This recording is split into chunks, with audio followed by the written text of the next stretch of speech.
नमस्कार, आपका स्वागत है ASTV 24 न्यूज नेटवर्क में। हम लाते हैं तेज, सटीक और निष्पक्ष समाचार हिंदी, इंग्लिश और बंगाली भाषा में। देश से लेकर दुनिया तक की हर बड़ी खबर अब इंडोफ्लेक्स व अन्य प्लेटफॉर्म पर लाइव। বিদ্রোহীদের উদ্দেশ্যে মমতার কড়া বার্তা। দলের ভেতরে থেকে বিজেপির হয়ে রাজনীতি আর নয়, দলের অন্তরের বিদ্রোহ ও বিজেপির সঙ্গে যোগাযোগের অভিযোগে এবার প্রকাশ্যে বিস্ফোরক বার্তা দিলেন মমতা বন্দ্যোপাধ্যায়। তার বক্তব্যে স্পষ্ট, যারা বিজেপির কথা চলছে তারা দলের ভেতর থেকে রাজনীতি না করে সরাসরি বিজেপিতে যোগ দিক। STV 24 এর বিশ্লেষণে এই বার্তা শুধু বিদ্রোহীদের উদ্দেশ্যে নয়, বরং তৃণমূলের সাংগঠনিক শৃঙ্খলা পুনর্গঠনেরও এক কড়া রাজনৈতিক সংকেত। আপনারা যারা বেঈমানরা, গদ্দাররা, বিজেপির কাঁধে কাঁধ মিলিয়ে তাদের কথা মতো চলছেন, বিজেপি স্পন্সর যারা, তারা আমি বলবো, যদি সাহস থাকে, বুকের পাটা থাকে, যান গিয়ে বিজেপিতে গিয়ে জয়েন করুন, আমাদের কোনো আপত্তি নেই। তবুও বুঝবো আপনারা বিজেপিতে চলে গেছেন। বিজেপিতে থেকে দল ভাঙার চক্রান্ত, ভাবেন কি যে আমি মরে গেছি? ভাবেন কি আমাদের কর্মীরা মরে গেছে? ভাবেন কি অল ইন্ডিয়া তৃণমূল কংগ্রেস মরে গেছে? মনে রাখবেন, আপনার পক্ষে আছে বলে সরকার, আপনি তাকে দিয়ে নির্বাচন কমিশনের কাছে কমপ্লেন করিয়ে আপনি সিম্বল কেড়ে নিতে পারেন। যদিও আমরা জানি সিম্বল আপনার পক্ষে যাবে না, কিন্তু ধরে নিলাম যদি ভ্যানিশ কুমার বাবু আমাদের পার্টিকে ফিনিশ করার জন্য ইলেকশনটাও করেছেন, যদি সিম্বল দিয়েও দেয়, তাতে কি যায় আসে? সিম্বল সেটাই হয় যেটা সাধারণ মানুষ গ্রহণ করে, তৃণমূল কংগ্রেসরা গ্রহণ করে। আমি এই সিম্বল দিয়ে 1 মাস 22 দিনের মাথায় আমি কিন্তু লড়াইটা করেছিলাম। তখন আমি সিম্বলটাও কাউকে চেনাতে পারিনি। আর এখন দরকার আমি গলায় সিম্বলটা ঝুলিয়ে মানুষের কাছে যখন বেরোবো, আপনারা কি আমার কণ্ঠরোধ করতে পারবেন? অত সস্তা নয়। হ্যাঁ, কণ্ঠরোধ করতে গেলে আপনাদের আমাকে প্রাণে মেরে ফেলতে হবে। তার তো চেষ্টা কম করেননি। কাকে মারেননি? মহুয়াকে অ্যাটাক করেছেন, অভিষেককে অ্যাটাক করেছেন, কল্যাণকে অ্যাটাক করেছেন, আমার বাড়িতে হামলা করেছেন। আমাদের অনেকে যারা আমাদের সহকর্মী, তারা লক আপে পড়ে আছে, মাটিতে শুয়ে আছে। কাউকে কোমরে দড়ি বেঁধে, কাউকে পায়ে শেকল বেঁধে, কাউকে মাথা নাড়া করে, কারো মাথায় কপিল ঢেলে আমাদের কি বলে সমস্ত নানা রকম কিছু ঢালছেন, গায়ে নানা রকম কিছু ছুটছেন, বলতেও লজ্জা লাগে। বাচ্চারা মিড ডে স্কুলে ডিম পায় না, আর আপনারা হাট্টিমা টিম করে বেড়াচ্ছেন। এটা বাংলার কালচার কোনোদিন ছিল না। আমরাও ক্ষমতায় 15 বছর ছিলাম। আমি কখনো পুলিশকে দিয়ে এই কাজটা করাইনি। বিজেপির নিজস্ব সংগঠন নেই বলে I am sorry to say, এটাই আসল সত্য যেটা আমি জেনেছি। আইসিদের দিয়ে ব্লক প্রেসিডেন্টের কাজ করাচ্ছেন, এসপিদের দিয়ে জেলা প্রেসিডেন্টের কাজ করছেন। এটা তাদের কাজ নয়। আমি মনে করি তাদের কাজ মানুষকে আইন শৃঙ্খলা দেয়া, রক্ষা করার দায়িত্ব নেওয়া, মানুষকে রক্ষা করা, শান্তি দেয়া, স্বস্তি দেয়া, শক্তি দেয়া, ভরসা দেয়া। ভরসার বদলে আপনারা কি করছেন? সন্ত্রাস। কেন পুলিশ গিয়ে বলবে? আমি তো জানি যারা গেছে। গাড়ি নিয়ে এসছি, চলুন, হয় যার নাম বলছি তার সাথে গিয়ে জয়েন করুন, আর তা না হলে লক আপে চলুন। যারা সহ্য করতে পারেনি, ন্যাচারালি আমি তাদের দোষ দিই না। তাদের সম্পত্তি আছে, তাদের পরিবার আছে, তাদের সম্পদ আছে, তাদের লাগেজ আছে, তাদের ব্যাগেজ আছে, তাদের নানা রকম ব্যাপার আছে। নিশ্চয়ই যার যার পরিবার ভালো থাকুক, এটা আমি চাই। কিন্তু আপনারা মনে রাখবেন, আমাদেরও পরিবার আছে। তৃণমূল কংগ্রেস পরিবারটা বৃহত্তর পরিবার, মামাটি মানুষের পরিবার। তাদের ছেড়ে আপনাদের মতো আমি মাথা নত করবো না, আমার দলও করবে না। এটা মাথায় রেখে কাজ করবেন। আর বিজেপি পার্টিকেও বলি, লুট করে এতগুলো সিট পাওয়ার পরেও আপনারা এত সন্ত্রাস করছেন, কবে সন্ত্রাস বন্ধ হবে? নির্বাচনী আনন্দ তো 2 মাস হয়ে গেছে। এতদিন ধরে তো উৎসব চলে না। অন্য উৎসব করতে দেন না, অন্য কাউকে রেড রোডে প্রোগ্রাম করতে দেন না, অন্য কাউকে, এই তো রাম মন্দির কত টাকা দিয়ে মানুষ বানালেন, কত সোনা, কত রূপো, কত দান, কত ধ্যান, আর আজকে राम का नाम आपने बदनाम कर दिया। हिंदुत्व का नाम पे खेला আর হিন্দু इज्म को आपने फिनिश किया। যেমন দেখছেন না, প্রণামী থালা থেকে শুরু করে, প্রণামী বাক্স থেকে শুরু করে সব, রাম মন্দির, সবটাই নাকি ওদের সম্পদ। এবং ডিজিটালে যারা কথা বলতে চায় ইউটিউবে, একটু বিরোধিতা করলে তাদের সঙ্গে সঙ্গে অ্যারেস্ট করা হচ্ছে এবং এফআইআর করা হচ্ছে। লক্ষ্মীর ভান্ডার যারা পেতেন 2,46,00,000 প্রায়, আজকে 1.5 কোটির ওপর মা বোনেদের নাম প্রায় কেটে দিয়েছে শুনছি। তারা হাহাকার করছেন। স্বাস্থ্যের চিকিৎসা জানি না কোথায় গিয়ে দাঁড়িয়েছে। মিড ডে মিলে যারা রান্না করতেন, মিড ডে মিলে যারা হেল্পার হিসেবে কাজ করতেন, তারাও আজকে হাহাকার করছেন। কাজ দেওয়ার ক্ষমতা নেই, কিল মারার গোসাই। লক্ষ লক্ষ মানুষের জীবন জীবিকা আপনারা কেড়ে নিয়েছেন। এমনকি বকটুয়ের একটা পরিবার আমার কাছে এসেছিল, যাদের 4 বছর আগে আমি চাকরি করে দিয়েছিলাম, পার্মানেন্ট চাকরি, সে চাকরি পর্যন্ত আপনারা কেড়ে নিয়েছেন। আমি যাদের চাকরি দিয়েছিলাম, অনেক কর্মীকে আপনারা বসিয়ে দিয়েছেন। এত প্রতিহিংসা রাজনীতির কেন? আর গতকাল যারা গিয়ে তালা দিয়ে এলেন, ওটা ভাড়ায় ছিলাম আমরা। ভাড়াটা কতদিন পর্যন্ত ছিল? এইটার ডকুমেন্ট। এটা হচ্ছে 2027 সালের অক্টোবর পর্যন্ত অফিসটা আমাদের নেওয়া ছিল। কেউ গিয়ে বলছেন আমার নামে আমি সই করেছি। ব্যক্তিগতভাবে উনি সই করেননি, সইটা করেছেন পার্টি অথরাইজ করেছে বলে। কোনো ব্যক্তি চলে যেতে পারেন, কিন্তু ইনস্টিটিউশন চলে যায় না। এটা ইনস্টিটিউশনের সম্পত্তি, এটা মাথায় রাখতে হবে। আমি যেমন কারো ব্যক্তি সম্পত্তিকে দখল করতে পারি না, কারণ এটা তার ব্যক্তি সম্পত্তি নয়, এটা তার প্রতিষ্ঠানগত, তেমনি আমাদের সম্পত্তিও, মামাটি মানুষের সম্পত্তিও কেউ জোর করে দখল করতে পারে না। আর যারা বলে বেড়াচ্ছেন টাকা পাননি, তারা দেখুন তো এই চেকগুলো প্রতি মাসে মাসে কারা দিয়েছে। আমরা যদি না দিয়ে থাকি তাহলে আমাদের কাছে এত ডকুমেন্ট কোত্থেকে এলো? দেখুন দেখুন দেখুন, মেনটেনেন্স করি আমরা, প্রতি মাসে 1 লাখ টাকা করে ভাড়া দিয়ে আমরা চেকে, ইলেকট্রিসিটি বিল দিয়ে আমরা, কর্পোরেশনের যা যা লাগে দিই আমরা।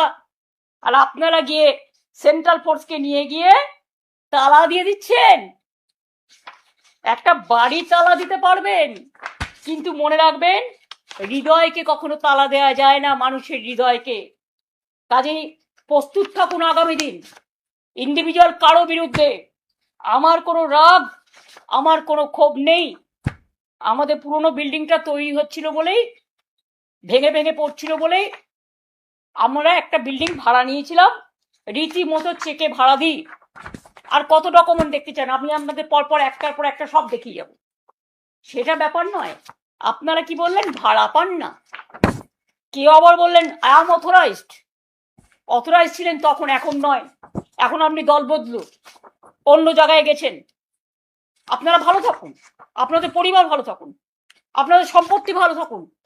যে অ্যারেস্ট হয়েছে সে ছাড়া পাক। আমি জানি ফেস টাইম আমরা করি লাইভ, মানুষকে লাইভ দেখাবার জন্য। আর আপনারা যে ফেস টাইম লাইভ করছেন, সেটা হচ্ছে আপনাদের নিজেদের বাঁচানোর জন্য। তাহলে যারা আজকে লড়াই করছে, জীবন দিচ্ছে, আজকে প্রায় 14-15 জন সুইসাইড করেছে, মারা গেছে, সুইসাইড এবং মারা গেছে, তাদেরটা কি হবে? একবারও ভেবে দেখেছেন কি? কোথায় টাকা জমা দিয়েছে কারা? তৈরি করেছে কারা? আজকে কি আপনারা তালা দিয়ে চলে এলেন? এফআইআরও করা হয়েছে, কেন দিলেন? এবং আজকেই তার জন্য কাউকে পদত্যাগ করতে হলো। আসল ঘটনা তা নয়। উনি অনেকদিন ধরেই আমাকে বলছিলেন পদত্যাগ করবেন, কারণ ওনার ছেলে গিয়ে অলরেডি হাত মিলিয়েছেন। আমার তার জন্য কিছু বলার নেই, ভালো বুঝেছে হাত মিলিয়েছে, তাদের লাগেজ ব্যাগেজ থাকতে পারে, কিন্তু আমি তো হাত মেলাবো না। আপনারা একজন কোথায় গেলেন কি না গেলেন, I don't care, I ignore all of you. কারণ আমি নেতা চাই না, আমি কর্মী চাই। আমি সাধারণ মানুষের ভালোবাসা থেকে যেন বঞ্চিত না হই। আমার কারো বিরুদ্ধে কোনো ক্ষোভ বা কোনো দুঃখ নেই। এবং মনে রাখবেন আর একটা কথা, আমি কিন্তু কখনো যেমন উতলাও হই না, আমি কিন্তু হাসি মুখে যে কোনো সংকট কাটিয়ে যাবার লোক। কারণ ছাত্র রাজনীতিতে আমার হাতে খড়ি, এবং সংগ্রাম করাটাই আমার জীবন। সংগ্রামী লগ্নই আমার জন্ম হয়েছে, তাই সংগ্রামী লগ্ন যতদিন থাকবো ততদিন মনে রাখবেন এই সংগ্রামী লগ্ন থেকেই লড়াইটা করব। কেউ কেউ আবার আমার মৃত্যুও কামনা করছেন, শুনেছি ফোন করে করে বলছেন কদিন আর বাঁচবে। আরে আমি এখন অনেক দিন বেঁচে আছি, আর আমার পরের জেনারেশনও বাঁচবে, তারপরের জেনারেশনও বাঁচবে, তারপরের জেনারেশনও বাঁচবে। কেউ কেউ মাথা নত করতে পারে, কিন্তু কেউ আবার দলের পতাকাটাকে আঁকড়ে ধরতেও পারে। আমরা যেমন তৈরি করি, আমরা নতুন করে গড়ি, এটা আমাদের অনেক বেশি শক্তি। এবং এই মানসিক শক্তি আমরা পেয়েছি মানুষের থেকে। এই বাংলার মাটিতে দীর্ঘদিন ধরে আমি ছোট্টবেলা থেকে আমার ছাত্র রাজনীতি থেকে রাজনীতি করি। বাংলার স্বার্থে কোনো দিন বাংলা ছেড়ে আমি যাইনি। রেল থেকে শুরু করে, বাংলা থেকে শুরু করে সবকিছু আমার করা, আমার মানে মানুষের করা। আপনাদের আশীর্বাদ দোয়া পেয়েছিলাম, শুভেচ্ছা পেয়েছিলাম বলেই করেছিলাম, আগামী দিনেও করব। বিশ্বাস রাখুন, ভরসা রাখুন। বাট এটুকু জেনে রাখুন, যারা আজকে দুর্দিনে আছেন তারাই তৃণমূল কংগ্রেসের সোনার খনি। আর আপনারা যারা বেইমানি করে লাগেজ ব্যাগেজ নিয়ে বিজেপির আশ্রয় জায়গা নিয়েছেন, প্লিজ দয়া করে আর্জাই করুন, মানুষের সাথে বিশ্বাসযোগ্যতা, মানুষের সাথে বিশ্বাসঘাতকতা করবেন না। নিজেদের বিশ্বাসযোগ্যতা মানুষের কাছ থেকে হারাচ্ছেন। আপনারা এই সিম্বলে জিতে এসছেন, আর আজকে বিদ্রোহী। কিসের বিদ্রোহী? ইলেকশনের আগে পর্যন্ত বিদ্রোহ ছিল না? 15 বছর আপনারা এমপি ছিলেন, এমএলএ ছিলেন, মিনিস্টার ছিলেন, সবটাই পেয়েছেন। কই আমাকে তো কখনো কিছু বলেননি। আমি তো কাউকে কোনোদিন কারো ব্যাপারে ইন্টারফেয়ারও করিনি। সাধারণ মানুষ জেনে রাখুন, এমন ঘটনাও ঘটেছে, বিজেপি অ্যারেস্ট করবে ভয়ে মধ্যরাতে আমার বাড়িতে এসছে। আমি তাকে 10 দিন আমার এখানে খাইয়ে দাইয়ে সুস্থ রেখেছি, যাতে সে কোর্টে বিচার পায়, আশ্রয় পায়। আমার কোনো রাগ বা ক্ষোভ নেই, তারা ভালো থাকুক, তাদের পরিবার ভালো থাকুক, আমি চাই। কিন্তু মনে রাখবেন, আমাদেরও একটা পরিবার আছে, স্বার্থপর পরিবার নয়, স্বার্থ ত্যাগ করার পরিবার। আজকে যারা আমাদের সাথে আছে তাদের নামে অনেক উল্টোপাল্টা বলে বেড়াচ্ছেন। 10 বার করে সিআইডি ডাকছে, সিবিআই ডাকছে, ইডি ডাকছে, বলছে वफादारी का जरूरत क्या है। আরে वफादारी का ही तो जरूरत है। আসল মানুষ তো সেই যে মানবিকতাকে সত্য বলে গ্রহণ করে। আসল মানুষ তো সেই যে দুর্যোগে লড়াই করে দাঁড়াতে পারে। আসল মানুষ তো সেই যে দুরন্ত বেগে দৌড়তে পারে।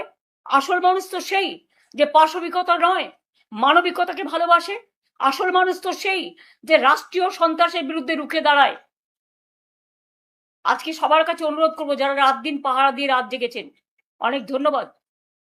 আজকে কাউকে তো দেখতে পাচ্ছি না, কেউ প্রতিবাদ করছেন না। বাংলার মাটি তো প্রতিবাদের মাটি। বাংলার মাটি প্রতিহিংসার মাটি নয়। বাংলার সংস্কৃতিটাকে কি আমরা সবাই ভুলে গেলাম এত তাড়াতাড়ি? রবীন্দ্রনাথকে ভুলে গেলাম, নজরুলকে ভুলে গেলাম, আবুল কালাম আজাদকে ভুলে গেলাম, বাবা সাহেব আম্বেদকরকে ভুলে গেলাম, বিরসা মুন্ডাকে ভুলে গেলাম, ভগৎ সিংকে ভুলে গেলাম, নেতাজি সুভাষচন্দ্র বোসকে ভুলে গেলাম, রামকৃষ্ণকে ভুলে গেলাম, স্বামী বিবেকানন্দকে ভুলে গেলাম। এ কি চলছে? আজকে সংবিধানের কোনো গুরুত্ব নেই। রাষ্ট্রীয় সন্ত্রাস, বিচারের জায়গাটা বন্ধ হয়ে গেছে। বিশ্বকবি রবীন্দ্রনাথ ঠাকুর বলেছিলেন না, বিচারের বাণী নীরবে নিভৃতে কাঁদে। কোনো জায়গা থেকে বিচার পাওয়া যাচ্ছে না। পুলিশ এফআইআর দিচ্ছে না কোর্ট বলা সত্ত্বেও, যাকে তাকে মারছে এবং অত্যাচার করছে। পুলিশ কেউ গেলে ফোন করে বলে দিচ্ছে বিজেপিকে, বিজেপি কর্মীরা বলছে রাস্তায় রাস্তায় যে আমাদের সব জানিয়ে দেবে, এবং কি সাপ্লাই করছে যেটা বিজেপিকে দিতে হবে সেটাও করে দিচ্ছে, বলে দিচ্ছে। আরে এগুলো না করে মানুষের খাবার জিনিস মানুষকে দিন না। যে বাচ্চাদের মিড ডে মিল বন্ধ করে দিয়েছেন, ডিমটা প্রোটিন, কেউ নিরামিষ খেলে আমার কোনো আপত্তি নেই, কিন্তু গ্রামের বাচ্চারা মিড ডে মিলটার জন্য স্কুলে যায়। মনে রাখবেন, এইটার জন্য বাচ্চারা স্কুলে যায়। এবং প্রাইমারি এডুকেশনে আমরা ড্রপ আউট রেট 0 করে দিয়ে এসেছিলাম। আজকে মিড ডে মিলের কত হাজার হাজার কর্মী আছে যারা রান্না করে, যারা খাবার দাবার তৈরি করতে সাহায্য করে, পরিষ্কার করে। কত আইসিডিএস এর মা বোনেরা আছে যারা প্রেগনেন্ট মাদারদের দেখে, কত আশার কর্মীরা আছে সারাক্ষণ কাজ করে, কত সেলফ হেল্প গ্রুপ আছে যারা মিড ডে মিল চালায়। আপনাদের আইডিয়া আছে? আজকে রাস্তায় গেলে দেখি শুনছেন হকাররা ভাবছে কখন আসছে বুলডোজার। মানুষ জিনিস কিনতে গেলে জিনিস পাচ্ছে না। অনেকে আমাকে বলেছে বাজারে গেলে ঠিক মতো সবজি পাচ্ছে না ন্যায্য দামে, মাছ পাচ্ছে না ন্যায্য দামে, সব উধাও হয়ে গেছে। সেদিকে চিন্তা দিক সরকার, আমাদের পুরো সমর্থন পাবে। আমি কনস্ট্রাকটিভ ওয়ার্কে কখনো বিরোধিতা করি না। শুধু তৃণমূলকে কি করে শেষ করা যায়, আর তৃণমূলকে কি করে মারা যায়, আর তৃণমূলের বেঈমানদের সাথে নিয়ে কিভাবে তৃণমূলের অফিস দখল করতে হয়, আর তৃণমূল কংগ্রেসের কর্মীদের অ্যারেস্ট করতে হয়, কি করে সন্ত্রাস করতে হয়, হামলা করতে হয়, এসব না করে আপনারা মানুষের দিকে লক্ষ্য দিন, আমাদের পুরো সমর্থন পাবেন। আর যিনি আজকে মুখ্যমন্ত্রী হয়েছেন আমার অনেক শুভেচ্ছা থাকবে, কিন্তু এটা আমি নিশ্চয়ই বলবো না যে আপনি মুখ্যমন্ত্রী হয়েছেন বলে আপনি তৃণমূলটা করেননি। আপনিও কংগ্রেস করতেন একদিন, আপনিও নির্বাচনে অনেকবার হেরেছেন, এবং আপনার জন্য আমি বারবার যেতাম আপনার কেন্দ্রে, সেটা আমার কর্তব্য ছিল, এর জন্য আমি কোনো কৃতিত্ব নিচ্ছি না।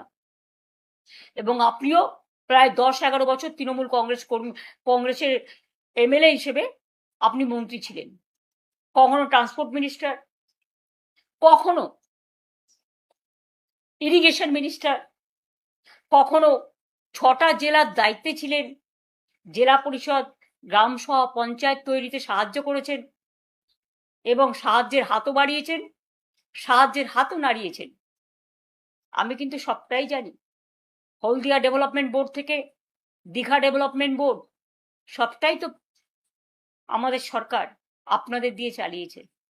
তা হঠাৎ আজকে মাত্র 3-4 বছরের মধ্যে যারা সাধু তারা আপনাদের সাথে গিয়ে সাধু হয়ে গেল, আর যারা কোনোদিন কিছু পায়নি, লড়াই করেছে, তাদের পেছনে লেগে রাষ্ট্রীয় সন্ত্রাস করাচ্ছেন।